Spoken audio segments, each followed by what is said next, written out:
दोस्तों 8 सितंबर को हमारा कक्षा 12वीं का लेखा शास्त्र अकाउंटेंसी सब्जेक्ट का त्रैमासिक परीक्षा का पेपर है। इसलिए दोस्तों मैं आपको त्रैमासिक परीक्षा के लिए जो क्वेश्चन बैंक जारी हुआ है उसका कंप्लीट मैं सॉल्यूशन कराते जा रहा हूं, क्योंकि आपको पता है कि हमारे क्वेश्चन बैंक से ही क्वेश्चन आ रहे हैं त्रैमासिक पेपर में। ओके, टोटल कितने अध्याय आने हैं तो हम देख लेते हैं। अभी त्रैमासिक परीक्षा में दोस्तों आपको 4 अध्याय पहली पुस्तक से और पहला अध्याय आपका दूसरी पुस्तक, यानी टोटल 5 अध्याय आपके त्रैमासिक परीक्षा में रहने वाले हैं।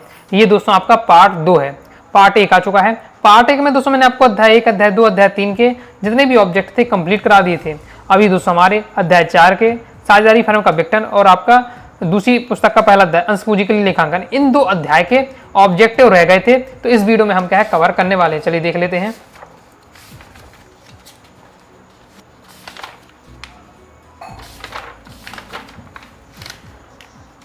तो हमारा अध्याय है साझेदारी फर्म का विघटन। इसे देख लेते हैं। सही विकल्प आ जाते हैं। वसूली खाता है तो वसूली खाता होता है वो नाम मात्र का खाता होता है। नेक्स्ट है फर्म के विघटन में साझेदार के ऋण को अंतरित किया जाता है, तो अंतरित किया जाता है वसूली खाते में। फर्म का आकस्मिक या संयोगिक विघटन होगा यदि, अब ये वाला दोस्तों मुझे डाउट की स्थिति में रीजन क्या है, देखिए क्या बताया जा रहा है कि फर्म का संयोगित या आकस्मिक विघटन होगा। ओके, तो कब होगा, तो इसके कई सारे यहाँ कारण आपके लागू हो रहे हैं। पहला देखिए, ये भी आपका सही है कि सभी साझेदार अगर दिवालिया हो जाएं, अगर जितने साझेदार हैं सभी दिवालिया हो जाए तो भी देखिए आकस्मिक या विघटन तो होना ही फिक्स है। ओके, एक को छोड़कर सभी साझेदार दिवालिया हो जाएं, 10 लोग काम कर रहे हैं 9 लोग दिवालिया हो जाएं तो भी देखिए विघटन हो जाएगा। फर्म का व्यवसाय अवैध हो जाए या क्या गलत व्यवसाय कर रहे हैं तो भी ये क्या होगा, आपका विघटन हो जाएगा। यानी तीनों कंडीशन में ये लागू हो रहा है। ओके, तो इसलिए ये आपका क्या है, इसमें ऑल ही आपका हो रहा है या कोई एक भी साझेदार हो रहा है। ओके, मेन तो 3 आपके ये कंडीशन है ये कि विघटन होने की। जैसे फर्म के यहाँ आपका होना चाहिए ये फर्म का आकस्मिक सहयोगी घटना किस कंडीशन में नहीं हो, किस कारण से नहीं होना चाहिए, तो फिर आपका ये द नंबर का हो सकता है। जैसे फर्म के विघटन पर अशुद्ध ऋण का संचय खाते का शेष हस्तांतरित किया जाता है, तो चौथे का दोस्तों आपका राइट आंसर हो जाएगा वसूली खाते में। साझेदारी फर्म के विघटन के समय ख्याति के साथ कैसा व्यवहार किया जाता है, तो इसका दोस्तों आपका राइट आंसर हो जाएगा वसूली खाते में दर्ज है।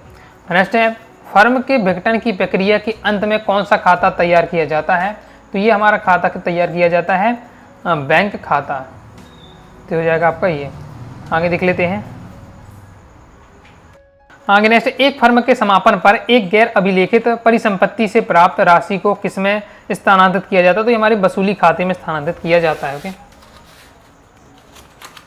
नेक्स्ट है यदि फर्म के विघटन पर साझेदार की स्वेच्छा से फर्म के लेनदारों को भुगतान के रूप में अपनी व्यक्तिगत संपत्ति देता है तो जमा किया गया खाता है, तो इसका दोस्तों आपका राइट आंसर हो जाएगा साझेदारों का पूंजी खाता।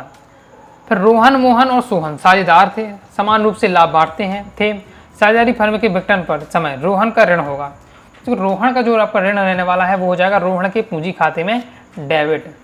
आगे नेक्स्ट है अलिखित संपत्ति के विक्रय से प्राप्त राशि लिखी जाती है, तो ये दोस्तों हमारी लिखी जाती है वसूली खाते में। निम्नलिखित में से किसे वसूली खाते में अंतरित किया जाता है, तो इसका दोस्तों आपका राइट आंसर हो जाएगा बैंक अधिविकर्षक। निम्नलिखित में से किस वसूली खाते में अंतरित नहीं किया जाता है, तो इसका दोस्तों आपका राइट आंसर हो जाएगा रोकड़ व बैंक शेष। नेक्स्ट है लेनदार और देय विपत्रों जैसे दायित्वों को वसूली खाते में आंतरित करने के पश्चात भुगतान की सूचना का अभाव में ऐसे दायित्वों का होता है पूर्ण भुगतान होगा, तो ये हमारे हो जाते हैं आपके विकल्प वाले। अब आज तरीके से की पूर्ति कीजिए। फर्म के विघटन पर बाहरी दायित्वों का डेटर्स खाते में अंतरित करते हैं, तो वसूली खाते में अंतरित करते हैं। वसूली खाते का शेष साझेदारों में बांटा जाता है, तो इसका हो जाए राइट आंसर हो जाएगा आपके साझेदारों के पूंजी खाते में उनके लाभ हानि अनुपात में। क्या लिखना है आपको बता देता हूँ, साझेदारों के रेगिस्तान में आपको ये फिट हो रहा है। ओके, साझेदारों के पूंजी खाते में उनके लाभ हानि अनुपात में। नेक्स्ट है फर्म के विघटन के पश्चात साझेदारों को स्वयं कर सकते हैं, तो साझेदार देखिए अगर फर्म का विघटन हो जाए तो जो साझेदार हैं वो अपना नया व्यापार कर सकते हैं, तो आप व्यापार भी हो रहा है या पुनर्गठन कर सकते हैं। ओके, तो देखिए पुनर्गठन भी कर सकते हैं या फिर आपका यहाँ व्यापार भी हो जाएगा, क्योंकि व्यापार भी कर सकते थे। निश्चित अवधि जिसके लिए साझेदारी की गई थी व्यतीत हो जाने पर फर्म का विघटन हो जाता है, तो फर्म का अनिवार्य विघटन हो जाता है, अनिवार्य विघटन हो जाता है। फर्म का व्यापार अवैध हो जाने पर फर्म का विघटन हो जाता है। ये भी दोस्तों क्या हो जाएगा, ये भी आपका अनिवार्य हो जाएगा। तो फर्म का कोई साझेदार वैधानिक रूप से दिवालिया हो जाए तो फर्म का विघटन हो जाएगा, तो ये भी आपका अनिवार्य विघटन हो जाएगा। फर्म के विघटन पर हिसाब की पुस्तकों को बंद कर दिया जाता है। फिर आ जाता सत्ता वसूली खाता फर्म के जीवन में अनेक बार बनाया जाता है, तो आपका ये क्या हो जाएगा, असत्य हो जाएगा। फर्म के विघटन पर सर्वप्रथम बाहरी दायित्वों का भुगतान किया जाता है, तो ये आपका सत्य हो जाएगा। आगे देख लेते हैं।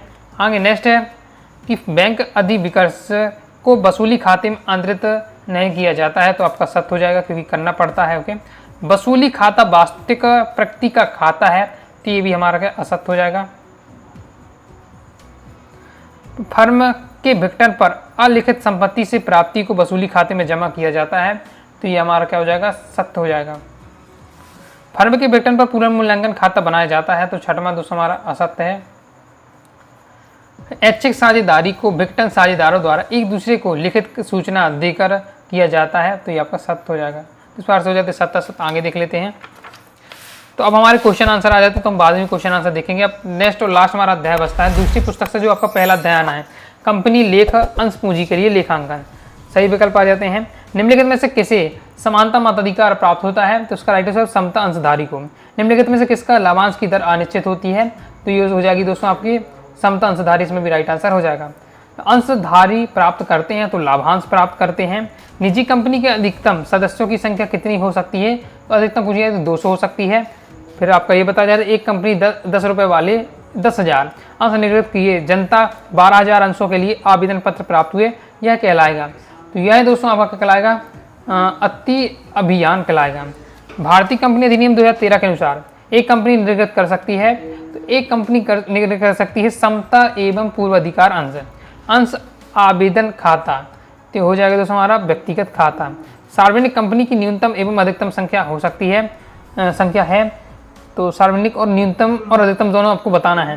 तो इसका दोस्तों आपका राइट आंसर होने वाला है 7 और असीमित। 7 न्यूनतम मतलब 7 होने चाहिए, अधिकतम क्या असीमित हो सकते हैं, यानी जितने चाहे हो सकते हैं।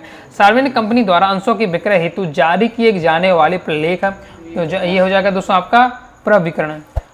अभिष्ट याचना का सारणी ऐप के अनुसार ब्याज की दर होती है, तो ब्याज की जो दर होती है वो होती है आपकी 10% वार्षिक। प्रीमियम प्रतिभूति प्रीमियम है, तो हो जाएगा पूंजीगत लाभ। लेकिन स्थान की पूर्ति कीजिए। कंपनी के समापन पर अंशधारियों को पूंजी सबसे पहले लौटाई जाती है, तो पूर्वाधिकार अंशधारियों को पूंजी सबसे पहले लौटाई जाती है। पर जैसे कंपनी के वास्तविक स्वामी माने जाते हैं, तो समता अंशधारी होते हैं, समता अंशधारी कंपनी के वास्तविक स्वामी माने जाते हैं। जब निर्गत किए गए अंशों की तुलना में अधिक आवेदन प्राप्त हो जाते हैं, तो इसे अति अभिदान कहते हैं, इसे अति अभिदान कहते हैं। कंपनी विधान द्वारा निर्मित एक है, तो एक कृत्रिम व्यक्ति है। आगे देख लेते हैं। आगे नेक्स्ट है प्रतिभूति प्रीमियम संचय का शेष कंपनी के चिट्ठे में की ओर दिखाया जाता है, दायित्व पक्ष की ओर दिखाया जाता है। यहाँ आपका दायित्व पक्ष की ओर दिखाया जाता है। अंशों के निगमन पर प्राप्त प्रीमियम कंपनी का लाभ है, तो हमारा पूंजीगत लाभ है, पूंजीगत लाभ है। अंश प्रकार के होते हैं, तो अंश दोस्तों आपके 2 प्रकार के होते हैं। अंश आवंटन खाता होता है, तो अंश आवंटन व्यक्तिगत खाता होता है। आ जाती सही जोड़ियाँ। सही जोड़ी में पहला है प्रार्थित पूंजी, तो ये हो जाएगा आपका जनता द्वारा क्रय पूंजी। फिर निर्गमित पूंजी, तो ये हो जाएगा आपका जनता के अंश अभिदान के लिए प्रस्तावित पूंजी। फिर याचित पूंजी, तो हो जाएगा अंशधारियों से मांगी पूंजी। संचित पूंजी, तो केवल समापन पर याचित पूंजी है, तो हो जाएगा आपका चौथा। आ जाता है न्यूनतम अभिदान। न्यूनतम विधान हो जाएगा दोस्तों आपका निर्गत राशि का 90% से कम नहीं। याचना राशि हो जाएगा आपका अंकित मूल्य से 25% से अधिक नहीं। अति अभिदान हो जाएगा अनुपातित आवंटन। समता अंशधारी तो जाए कंपनी के स्वामी। फिर पूर्वाधिकार अंश, तो पूर्वाधिकार अंश हो जाएगा आपका पूंजी वापसी की प्राथमिकता, तो ये 5वां। पार्षद सीमा नियम, पार्षद सीमा नियम हो जाएगा आपका कंपनी का आधारशिला, कंपनी की आधारशिला हो जाएगा 6वां। पार्षद अंतर नियम तो हो जाएगा आपका आंतरिक प्रबंध संबंधी नियम, तो हो जाएगा 7वां। तो इस प्रकार से हो जाते हैं हमारी जोड़ियाँ। आ जाते हैं सत्य। अंश स्कंद का कोई अंकित मूल्य नहीं होता है, तो हमारा सत्य हो जाएगा। समतांशधारियों को लाभ होने पर लाभांश देना अनिवार्य है, तो ये आपका असत्य हो जाएगा। कंपनी के अंशधारी का दायित्व असीमित होता है, तो आपका असत्य हो जाएगा। अंश प्रीमियम एक पूंजीगत लाभ है, तो सत्य हो जाएगा। एक सार्वजनिक कंपनी न्यूनतम अभिधान राशि प्राप्त किए बिना अंशों का आवंटन नहीं कर सकती है, तो ये आपका सत्य है। दो याचनाओं के मध्य न्यूनतम 2 माह का समय होना चाहिए, तो 6वां दूसरा आपका सत्य हो जाएगा। अंशों के संपूर्ण राशि एक साथ प्राप्त की जा सकती है, तो 7वां दूसरा हमारा ये भी आपका सत्य हो जाएगा। अग्रिम याचना प्राप्त होने पर बैंक खाता डेबिट और अग्रिम याचना खाता क्रेडिट होता है, तो 8वां दूसरा क्या हो जाएगा, ये अभी आपका सत्य है। एक निजी कंपनी पर विवरण जारी नहीं करती, तो ये भी आपका सत्य हो जाएगा। और अंश प्रीमियम की राशि को चिट्ठी के संचय के अतिरिक्त शीर्षक में अंतर्गत प्रदर्शित है, ये भी आपका सत्य हो जाएगा। तो ये आपके पूरे सत्य हो जाते हैं। ये जाते हैं एक शब्द एक वाक्य में उत्तर। निर्गमित अंशों से कम के लिए आवेदन पत्र आए तो ऐसी स्थिति को क्या कहते हैं, तो ऐसी स्थिति को कहते हैं हम अल्प अभिदान। जितना सोचा हो, निर्गत अंशों से कम अगर निर्गत अंशों से अधिक आ रहे हैं आवेदन पत्र, तो अति अभिदान, और उससे कम आ रहे हैं तो अल्प अभिदान। कंपनी का स्थापना करने वाले व्यक्ति को क्या कहते हैं, तो उसे प्रवर्तक कहते हैं, या प्रमोटर इंग्लिश में कहें। क्रय प्रतिफल माइनस शुद्ध संपत्ति बराबर हो वाले क्वेश्चन में थोड़ा डाउट है, तो इसे आपको कमेंट बॉक्स में आपको बताइएगा। अंकित मूल्य से अधिक मूल्य पर अंशों का निर्गमन कहलाता है, तो ये हमारा क्या कहलाता है, अंशों का अधिमूल्य निर्गमन। अंशों का अधिमूल्य पर निर्गमन। आगे देख लेते हैं। जब अंशों का निर्गमन अंकित मूल्य से अधिक मूल्यों पर किया जाए तो अधिक राशि क्या कहलाती है, तुम्हारी प्रतिभूति प्रीमियम कहलाती है, भूति प्रीमियम।